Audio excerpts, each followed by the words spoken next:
Late ko nang napansin, naka-disc brake na pala yung likod ng PG1. Magkano conversion, kuya? 25K all in. Installation kasama na? Kasama na yung mga CNC brackets, yung hub na CNC, tapos yung Nissin original na Nissin caliper, tapos Racing Boy yung disc, saka yung master and levers. Wow! Kung makapansin nyo, wala na nga yung apakan dito ng preno. Ibig sabihin, yung preno nung likod, ito ano, Kuya Ray, tama? Ayan yan. Since wala namang clutch to, ginawa ng preno to.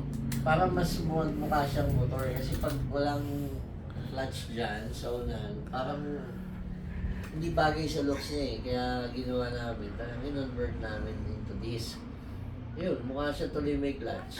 Diba? Pero ang ganda, oh. Mas maganda siyang tignan. Oo. Mas match ang tignan. 25,000, no? Lahat, all-in conversion nung disc brake ng PG1. Pogi.